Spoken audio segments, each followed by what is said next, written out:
não dá para poder tratar um tema assim complexo e que precisa da nossa atenção com argumentos do tipo não quer aceitar o casamento homossexual, não case com um.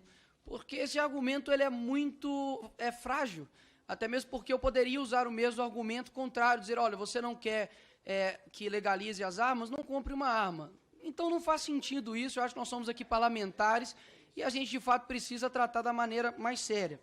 E muitas vezes, quando se trata aqui a respeito, por exemplo, dos cristãos, nos chamam de fundamentalistas, religiosos, etc., e dizem que a Bíblia não pode ser utilizada como argumento. E saibam que eu não utilizarei hoje a Bíblia como argumento aqui, nessa discussão. Mas, ao mesmo tempo, quando nós tomamos uma posição mais firme, até mesmo radical no sentido, para o mundo de defender os nossos valores, eles falam assim, você é cristão, a Bíblia diz para poder amar. Aí a Bíblia pode ser usada como argumento, mas não de maneira total, mas somente parcial.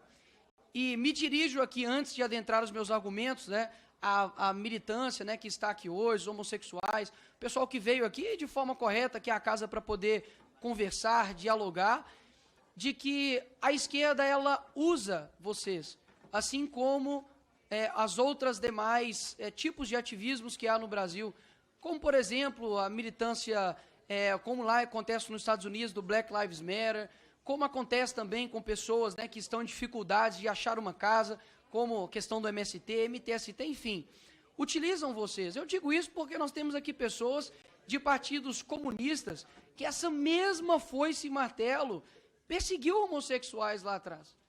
Isso é um fato, não é uma opinião minha. Isso é o da boca do Fidel Castro, do homem que fundou o Foro de São Paulo junto com Lula. E olha só que contradição. Ao mesmo tempo que nós não temos direitos básicos no Brasil, como saneamento básico, não é saneamento VIP, Black, Gold, é saneamento básico. E muitas pessoas aqui não possuem liberdade, por exemplo, um homossexual, assim como um hétero, de andar na rua de maneira segura, com o celular, porque pode ser roubado. Se ele usar aqui o transporte público, como eu usei durante muito tempo na minha vida, ele vai encontrar um serviço prestado pelo Estado péssimo. Se ele tiver algum problema de saúde, for até no seu bairro ali, que seja numa UBS, ele vai encontrar, delegado Caveira, uma prestação de saúde pública horrível. Na escola, talvez, que seu filho, a sua filha irá frequentar, que o Estado fornece, ele vai encontrar uma prestação de infraestrutura, inclusive péssima. Mas nada disso importa. O que importa é que o Lula diz que tem compromissos com o direito LGBT. Sendo que você, LGBT, não tem, além de somente falas do presidente, não tem mais nada que o governo possa te oferecer de direitos de fato. Saúde, educação, transporte, nada. Mas migalhas sendo oferecidas para uma militância que eles utilizam. Até mesmo porque há homossexuais que não concordam com a militância e que são discriminados pelos mesmos. Ou seja, não se enganem. Assim, quando eles obtiverem o que eles querem, eles irão te descartar. Nós devemos lutar pela tolerância, mas isso não quer dizer que devemos lutar pela normatização de um comportamento ou de uma conduta. Até mesmo porque nós teríamos de normatizar outras condutas e outros comportamentos. E isso que eu estou chamando a atenção de que isso, de fato, é perigoso.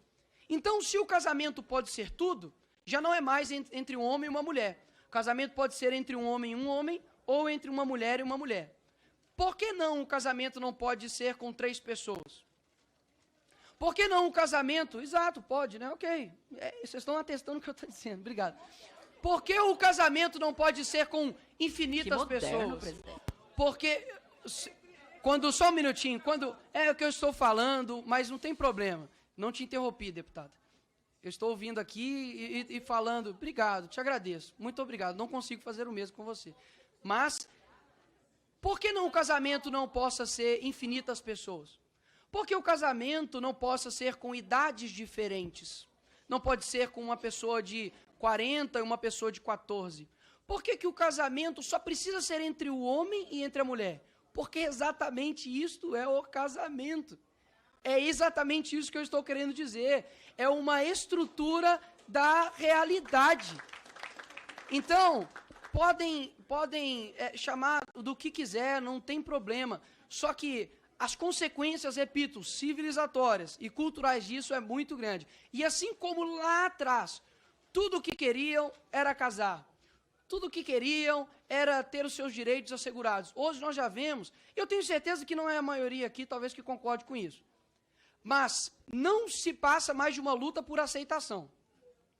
Passa por uma luta de imposição. E isso, infelizmente, vai abrangindo a todos os espectros possíveis. Hoje, se uma pessoa diz que eu não concordo, eu acho que não deve ter o casamento homossexual, ele é considerado um preconceituoso. Agora, pois é. E quando eu chego e falo, por exemplo, se eu falasse para alguém aqui, você concorda, por exemplo, com a Bíblia? Então, tem pessoas que não concordam. E nem por isso eu chamo elas de preconceituosas.